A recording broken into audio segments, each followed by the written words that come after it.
Bien, buenos días, bienvenido nuevamente. Seguimos en el 10º simposio sobre diversidad biológica internacional. A continuación, tenemos o damos inicio con nuestro ciclo de conferencias, conservación de la diversidad del aguacate, con la doctora Raquel Folgado.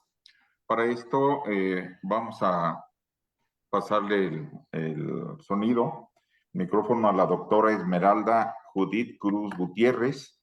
Ella es investigadora de recursos genéticos vegetales del Centro Nacional de Recursos Genéticos del INIFAP y además es integrante del comité organizador de este 10º simposio. Ella nos hará el favor de presentarnos a la doctora Raquel Folgado. Adelante, doctora Esmeralda Judith. Muchas gracias, doctor Armando. Antes que nada, pues gracias por aceptar la invitación, doctora Raquel. Yo me voy a permitir de presentarla. La doctora Raquel Folgado es doctora en Ingeniería de Biociencias por la Universidad Católica de Ljubljana, Leuven, en Bélgica. Actualmente trabaja como botánica investigadora en criopreservación en The Huntington, en el sur de California, Estados Unidos. La doctora Folgado tiene más de 15 años de experiencia especializada en la investigación sobre criopreservación, en particular en la conservación de germoplasma vegetal. En The Huntington, su principal objetivo es crear e implementar protocolos que garantice la conservación de nuestro patrimonio botánico para las generaciones futuras. Su experiencia en el cultivo de tejidos vegetales y su interés en las respuestas al estrés abiótico han sido clave en el desarrollo de métodos estandarizados para la preservación de especies vegetales únicas. En The Huntington, la doctora Folgado lidera el programa de criobiotecnología, reconocido por su enfoque innovador en la conservación de plantas ex situ mediante técnicas avanzadas de criopreservación. Se enfoca en el aguacate y diversas plantas silvestres y han establecido protocolos para el almacenamiento de germoplasma vegetal en nitrógeno líquido. La colaboración y el intercambio de conocimientos son fundamentales para los logros obtenidos, fomentando alianzas internacionales para promover los avances en criobiotecnología a través del programa de criobiotecnología. En The Huntington se han creado repositorios in vitro que permiten la preservación y distribución de valiosas especies vegetales. Pues adelante, doctora Raquel. Muchas gracias, Esmeralda. Buenos días a todos. Es un placer estar aquí otra vez.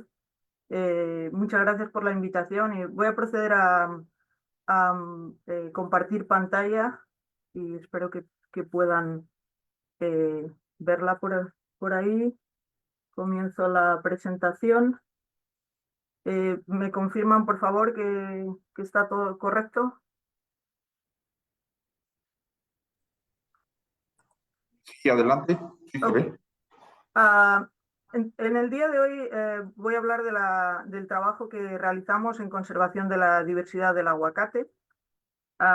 Como se ha comentado, The Huntington está situado al sur de California, muy cerca de Los Ángeles. Es una institución que conforma, además de los jardines botánicos donde yo trabajo, tiene también una biblioteca y museos de arte. O sea que si alguna vez pasan por aquí, pues están invitados a visitarnos.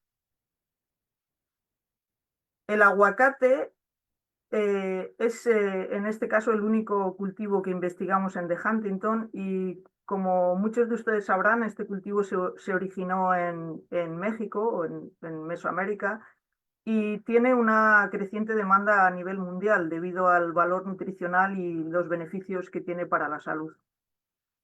Hasta la fecha de hoy se mantienen más de 1000 accesiones en campo y esto supone que son variedades, estos cultivares son variedades que se han ido generando a lo largo de siglos y son el resultado de una selección a través de selecciones agrícolas. Ustedes están acostumbrados a ver variedades de aguacate en México, pero quizás muchos de ustedes no conocen que en el mercado mundial solamente un clon representa más del 95% de la producción mundial de aguacate, lo que supone que si hay un desastre natural, una peste que afectara a este clon, si no tenemos una diversidad alrededor que está conservada, este cultivo peligraría. Como comentaba, el aguacate es originario del Nuevo Mundo y en Mesoamérica ya se utilizaba como alimento en la población, en las regiones donde se producía, y era uno de los frutos favoritos allá. El origen del aguacate, de acuerdo a algunos investigadores, tuvo lugar en las partes altas del centro y el este de México y partes altas de Guatemala. Esta misma región está incluida en lo que se conoce como Mesoamérica y también es considerada como el área donde se llevó a cabo la domesticación de este cultivo. Actualmente se reconocen 3 razas de aguacate: la mexicana, que es más tolerante al frío; la guatemalteca, que tiene algo de tolerancia al frío; y la antillana, que apenas tolera el frío.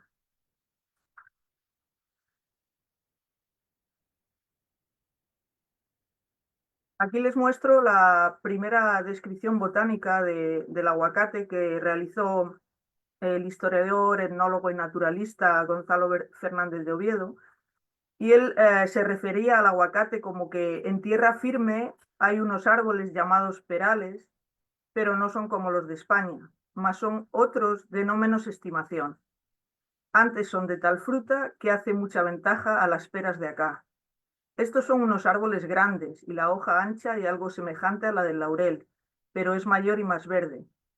Echa este árbol unas peras de peso de a 1 libra, y muy mayores algunas, de menos, pero comúnmente son de a libra. Y la color y talle son de verdaderas peras, y la corteza algo más gruesa, pero más blanda. Y en el medio tiene una pepita como castaña insertada mondada. Y aunque él los definía también como árboles salvajes, también contaba que estas peras ya se comían allá, que las comía la población nativa, y que incluso sabían cómo madurarlas y también almacenarlas para consumirlas posteriormente. Aquí en California la industria del aguacate comienza a principios del siglo XX, pero quiero hacer aquí una valoración en cuanto a que hay unas primeras introducciones que se verificaron a mediados del siglo XIX cerca de San Gabriel, que está muy cerca de Los Ángeles. Y más tarde, en 1971, un juez de Santa Bárbara trajo plántulas de México y las plantó allá en su propiedad. Después, a finales del siglo XIX y principios del siglo XX, hubo 2 exploradores principales que trajeron variedades y cultivares de México, como son Wilson Popnoe y Carl Smith, que el primero trabajaba para lo que sería el primer vivero que seleccionó aguacates y los introdujo, que está muy cerca del Huntington, y ahora les voy a hablar un poco más, por eso tenemos relación aquí con este cultivo. Y en la parte derecha de la imagen, en la parte superior, pueden observar la variedad fuerte en Atlisco. De este árbol se trajeron ramas para iniciarlas aquí, y de hecho Fuerte es el primer aguacate que fue comercial en California. Y en la parte inferior pueden ver a Fred Popnoe, que era el dueño del West Indian Gardens, el vivero del que les estaba hablando, con una planta de Puebla que también procede de la misma región de Atlisco. ¿Cómo se introduce el aguacate en The Huntington? The Huntington a principios del siglo XX era un rancho muy grande, que pertenecía a Mr. Henry Huntington, y William Hertwig, que trabajaba para él, plantó en aquel tiempo 7 acres de plantas de aguacate. Lógicamente en aquel momento plantaban las semillas y luego lo que intentaban era injertar con los cultivares que a la gente les hubiese gustado la fruta. Esto pasa alrededor de 1907-1908 y unos 100 años después, aquí en el Huntington, ya como una institución sin ánimo de lucro, se planta un campo de aguacates que representan 33 cultivares y que se mantienen en un huerto que tiene una superficie alrededor de 1 acre. Unos años más tarde comenzamos con la investigación en la micropropagación del aguacate para conservar en cultivo in vitro estos cultivares y otros. Y se forma también el laboratorio de conservación que nos permitió aumentar la capacidad para continuar estos proyectos científicos.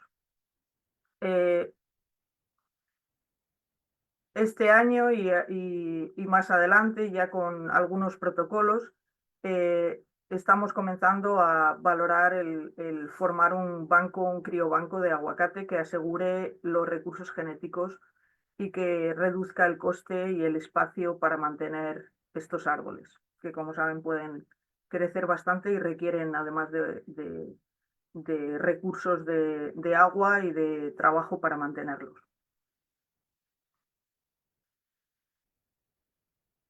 Como comentaba, William Hertwig plantó la primera plantación de aguacate.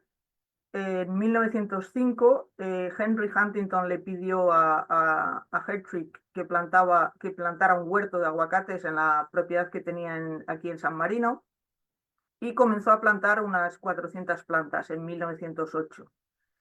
Pero una fuerte helada en 1913 quemó las plantas. Aunque algunos portainjertos no se murieron, la parte de arriba todas se quemaron.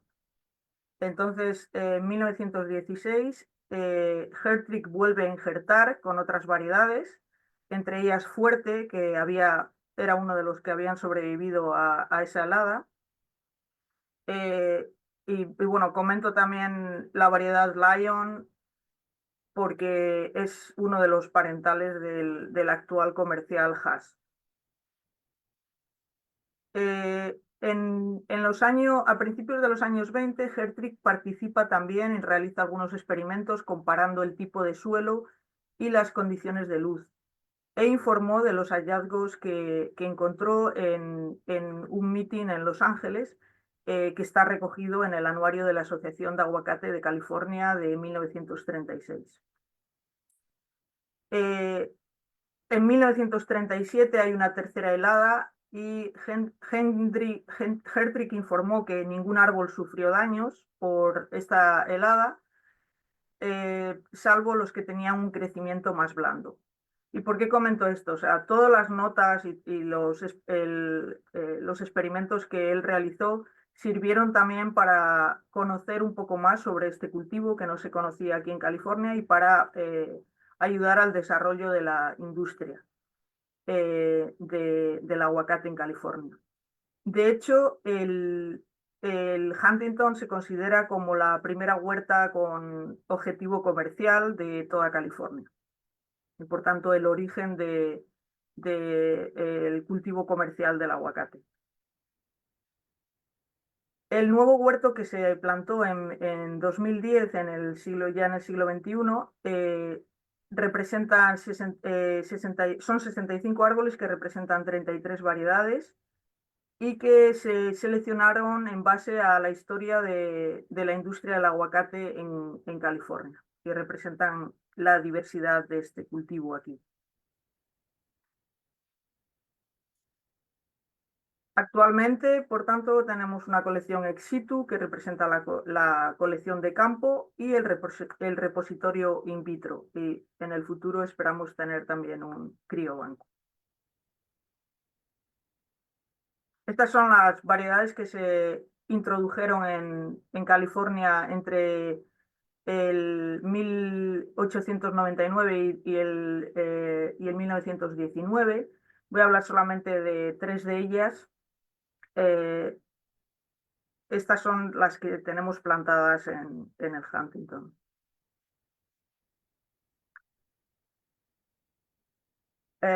Lion se origina en 1908.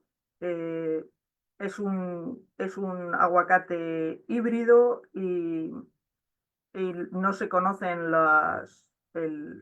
probablemente sería una polinización abierta. Y bueno, es una selección que se realiza testeando el fruto y en este caso es importante porque se considera uno de los parentales de la variedad comercial Hass y se planta por primera vez por este señor, Mr. Lyon, de ahí su nombre, en Hollywood, California, y la propaga en 1911. Fuerte, que ya hemos comentado en la imagen anterior, se introduce en 1910 desde un árbol de Ayaya. Es un híbrido, pero más de la raza mexicana, se considera, incluso en los análisis genéticos que se han realizado. Y se introduce desde Atlisco, que está a una elevación de unos 6.150 pies. Después de la helada de 1913, una selección del vivero West Indian Gardens en Altadena lo etiquetan como el número 15 y en este caso esta variedad sobrevivió muy bien a la helada y Popnow, el dueño del vivero, lo nombró como Fuerte y de ahí viene el nombre de Fuerte. Posteriormente se plantaron 50 árboles en Yorba Linda y se convierte en la primera variedad comercial propiamente dicha de aguacate de California. Puebla, que se introduce también en 1911 de la misma zona y de la misma expedición, y Carl Smith, que fue el explorador que lo trajo para West Indian Gardens, lo numeró como el número 13. Posteriormente se le pondría el nombre de Puebla. Estas son las variedades que se introducen entre 1920 y 1940. En este caso voy a hablar solamente de Hass, pero seguramente reconocen algunas otras variedades. En el caso de Hass se origina en 1926 y se patenta en 1935. Es un híbrido que tiene probablemente genética de la raza guatemalteca y mexicana. ¿Y cómo llegan? Fuerte, ya hemos dicho, ¿no?, que se convirtió en los años 20 en una variedad comercial. Pero ¿cómo llega Hass a desbancar a Fuerte como variedad comercial? Bien, aquí pueden ver una comparación entre Fuerte y Hass. Y pueden ver que además del tipo de flor que tienen, que eso les hace complementarios, pueden uno polinizar al otro. Fuerte es un aguacate que cuando madura sigue teniendo la piel verde, mientras que Hass la tiene negra, y eso es puede ser uno de los motivos por los cuales cuando Fuerte ya estaba en el mercado, Hass no entraba, porque la gente estaba acostumbrada a ver aguacates de color verde. Pero luego tienen, por ejemplo, la piel de Fuerte es más lisa que la de Hass, y la piel de Hass es un poquito más gruesa, aunque el grosor es un poco parecido, pero si se fijan, la piel de Fuerte es un poquito más gruesa. Hass en su momento se selecciona porque el hijo del dueño de la finca donde estaba plantado le probó el aguacate y le gustó. Era de hecho una plántula de la variedad Lion, que se había injertado con Fuerte, pero Fuerte no agarró en Hass, no eran compatibles y entonces pues se siguió creciendo el árbol tal cual y el hijo de Hass, que era el dueño de la finca, la patentó en 1935. La patente expiró en 1952, con lo cual no fue vigente, puesto que hasta los años 70 Hass no empieza a superar a Fuerte en producción. En los años 50, por ejemplo, Hass representaba solamente el 15% de la cosecha. Y ya en los años 90, Hass representaba el 83% frente al 2% de Fuerte.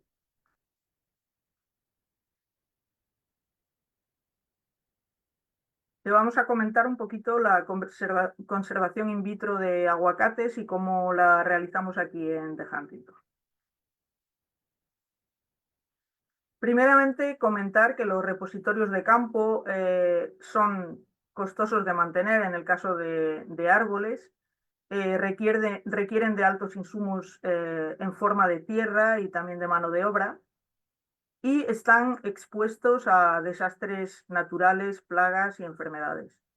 Y por tanto, pues la colección tiene siempre una capacidad limitada debido a todas estas características. Además, se da la circunstancia de que en muchas zonas productoras de aguacate, tanto el portainjerto como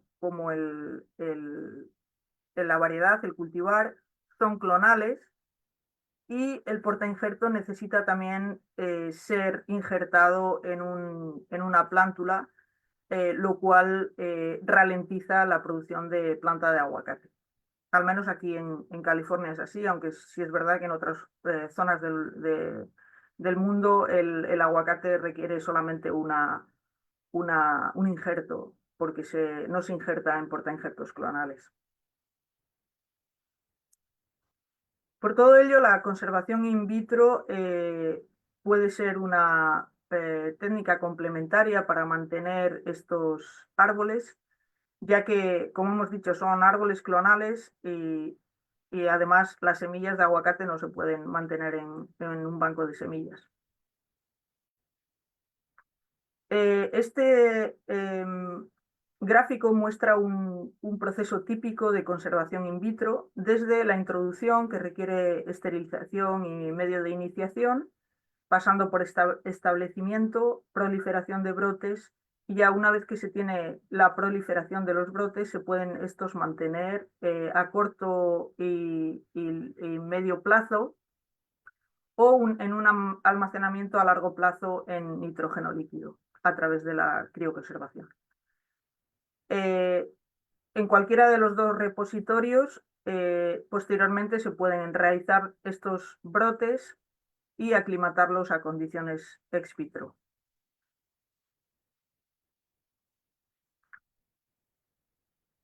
Lo primero que se tiene que considerar es la colección del material vegetal, y hay tres cosas principales que yo tengo bastante en cuenta, que es la fenología de la planta, el estado de los explantes y cómo estos explantes van a llegar al laboratorio.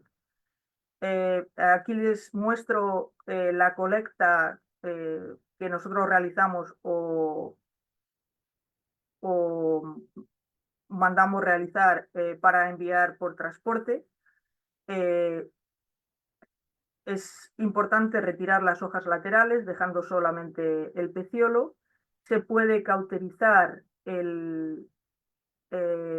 los brotes en cada uno de los lados y colocar las muestras en bolsas y enviarlas para que lleguen al día siguiente. Para ello, lógicamente, se requeriría que haya un laboratorio de cultivo in vitro cerca, lo cual no siempre es posible.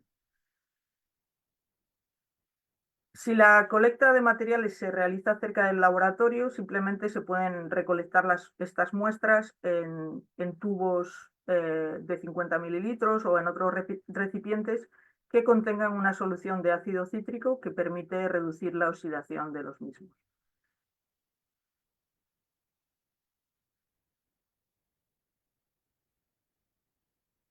Y al igual que otras plantas leñosas, los aguacates presentan algunos desafíos que son similares, como la exudación y oxidación de compuestos fenólicos. Este daño oxidativo se puede reducir drásticamente incubando estos esplantos con ácido cítrico. Por eso nosotros incorporamos este paso siempre cuando realizamos la esterilización del aguacate. Una vez que se limpian los brotes, se incuban en ácido cítrico al menos 2 horas y posteriormente, para reducir la contaminación, los incubamos en nitrato de plata durante media hora.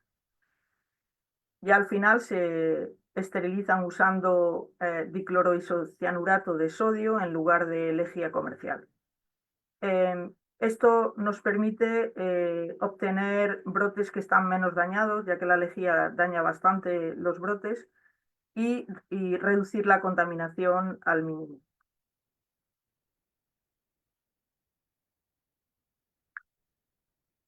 Una vez que los brotes están limpios, lógicamente el aguacate, para los que no están familiarizados con él, si no tiene un protocolo de cultivo de tejidos estándar, es porque es bastante resistente a estos procesos. Y en la misma especie de Persea americana, los genotipos necesitan optimizar probablemente más en la fase de establecimiento. Aquí les muestro un experimento que realizamos con 3 cultivares, el cultivar Mexicola, el cultivar Pinkerton y el cultivar Lamb-Haas. Y los introdujimos en 2 medios de cultivo, el VPM, o un medio que nosotros por pruebas preliminares habíamos determinado que podría ser beneficioso para el aguacate.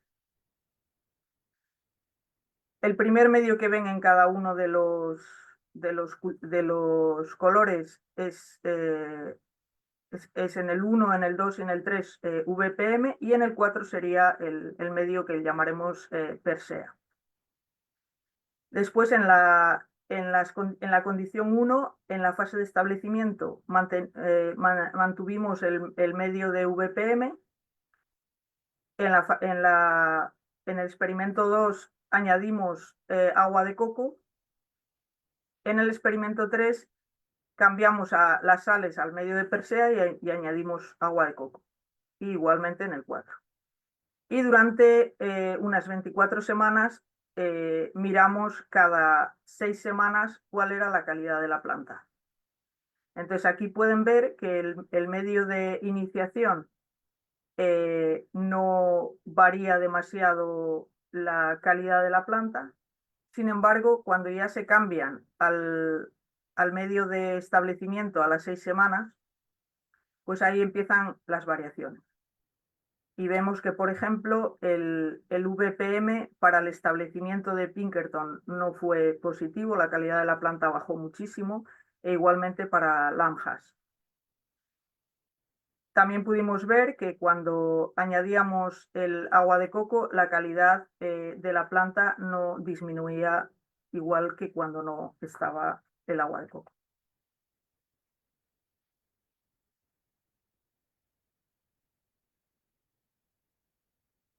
Entonces, aunque el medio de iniciación no tuvo un efecto, el establecimiento sí que depende no solamente del medio, pero también del genotipo.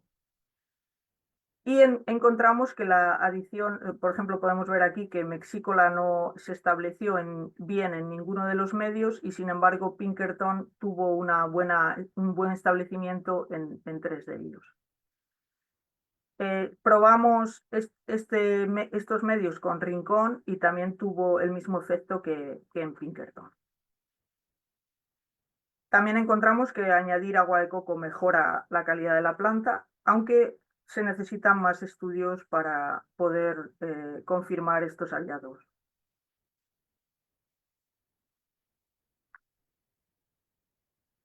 Posteriormente hemos realizado test de enraizamiento y aclimatación con algunos aguacates con diferentes resultados. Lo que siempre es común es que durante la fase de multiplicación, lógicamente, tenemos unos brotes mucho más deformados y mucho más cortos, y esto, antes de enraizarlos, requiere una fase de elongación. Y posteriormente lo que hicimos fue cambiar el sistema de aclimatación. En lugar de sacarlos de cultivo in vitro directamente a suelo, tenemos una prefase de aclimatación en medio estéril que contiene las sales del cultivo in vitro en una concentración más reducida. Y esto nos ha permitido tener aclimatación de aguacate mucho más elevado. Estos estudios son preliminares y necesitamos probar más cultivares para ver si realmente el método funciona.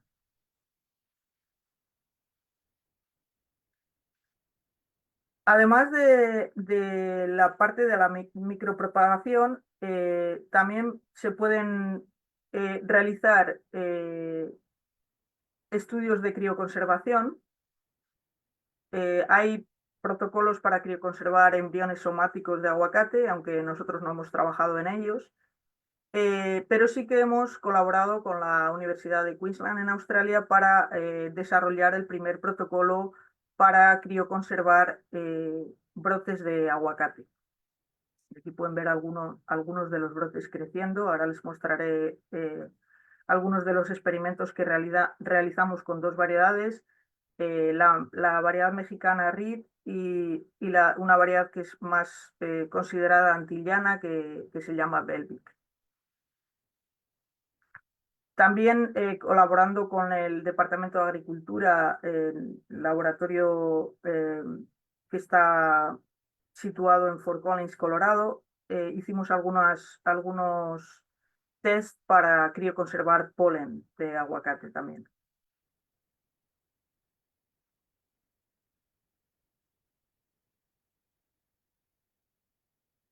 Aquí pueden ver uno de los experimentos que en este caso lo realizamos con Belvic.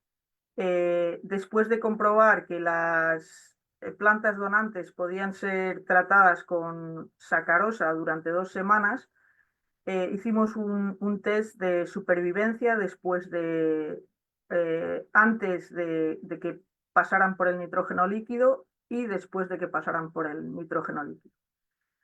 Por tanto, este experimento consiste en tratamos durante 2 semanas los brotes del aguacate, después se sacan los meristemos y se someten al tratamiento de crioconservación con soluciones de vitrificación durante 20 minutos y se obtuvo un 60% de supervivencia y un 20% de recrecimiento de esos ápices, que pueden ver aquí, algunos de ellos creciendo, 8 semanas después. Este 20%, que para otras plantas puede resultar muy bajo, en este caso para el aguacate es un éxito, puesto que comenzamos los protocolos teniendo 0% de supervivencia después de tratar con PVC2 y sin ni siquiera ponerlos en nitrógeno líquido. Se morían simplemente con deshidratarlos. Entonces esto es un avance importante. Aquí pueden ver en la barra negra sería las plantas que fueron tratadas con sacarosa y en la barra gris las que no se trataron.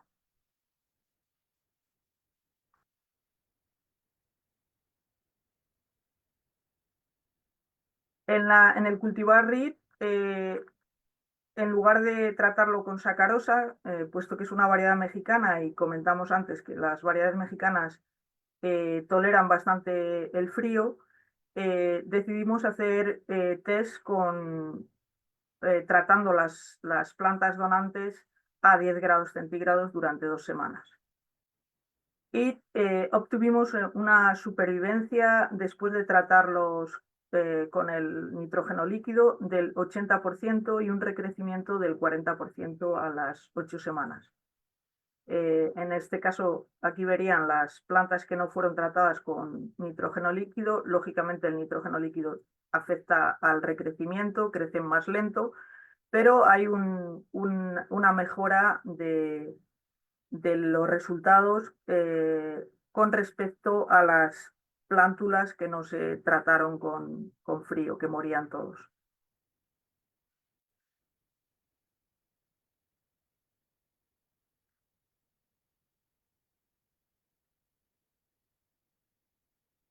Ya para ir concluyendo, en resumen, en la iniciación del aguacate hemos conseguido reducir la oxidación y la contaminación a niveles mínimos.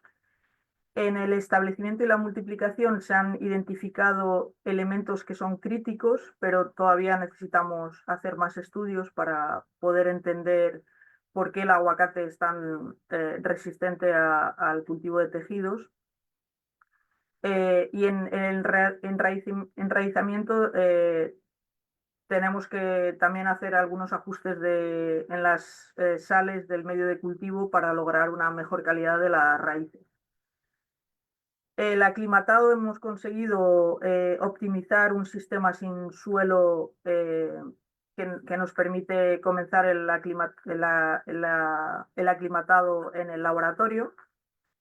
Y para la crioconservación tenemos los primeros protocolos usando brotes de aguacate. En el Huntington hemos establecido un repositorio in vitro de unos 60 genotipos de aguacate que incluyen también parientes silvestres, no solamente Persea americana, sino otras especies silvestres de aguacate. Y estamos planeando realizar más estudios en profundidad para poder estandarizar el cultivo de tejidos. Y actualmente también estamos haciendo estudios de crioconservación que incluyen otros aguacates de raza mexicana. Y con esto concluyo mi presentación y estoy abierta a cualquier comentario o pregunta que puedan tener. Muchas gracias. Bien, gracias.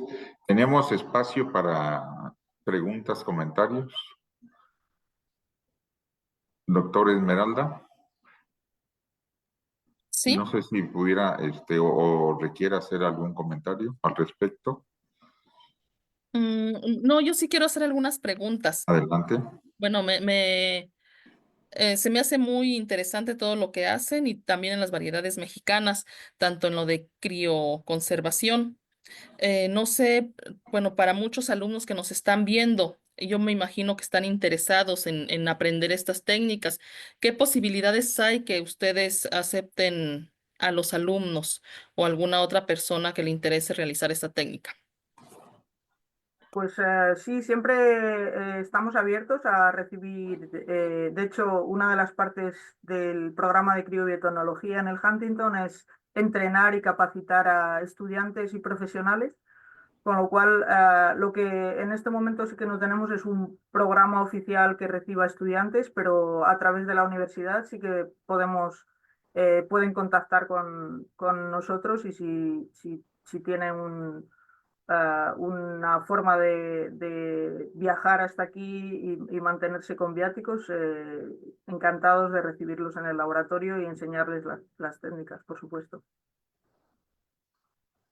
Muchas gracias. No sé si alguien tenga alguna otra pregunta.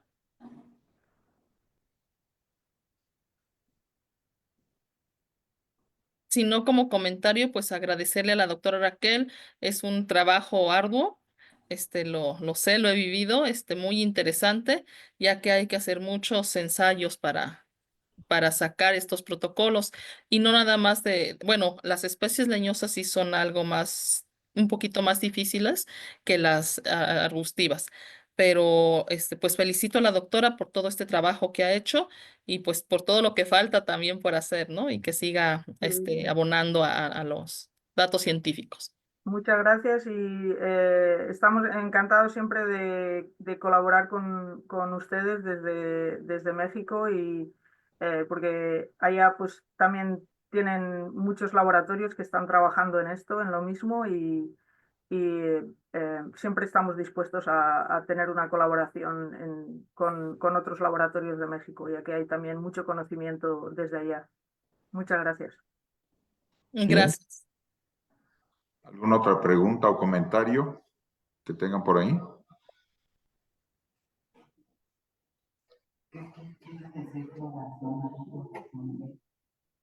Perdón, si pudiera comentar algo relacionado con los tipos de floración. Ajá, Vimos en la presentación floración tipo A, tipo B, sí. y qué importancia tiene esto para la producción. Exacto. Sí, la floración tipo A y tipo B se refiere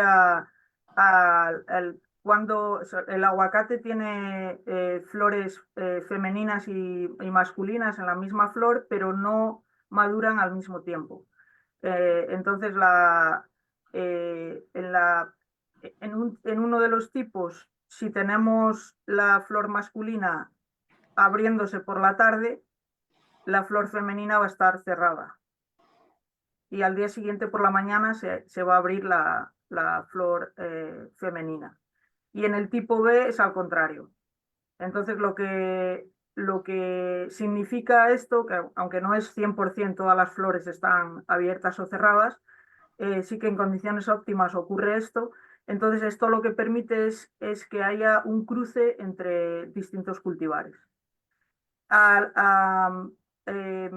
Con motivo de aumentar eh, el número de aguacates que se producen, es conveniente tener, en el caso de si el aguacate Hass, que es una plantación clonal de aguacate Hass, si todas las flores son del mismo tipo, va a haber mucha menos polinización que si plantas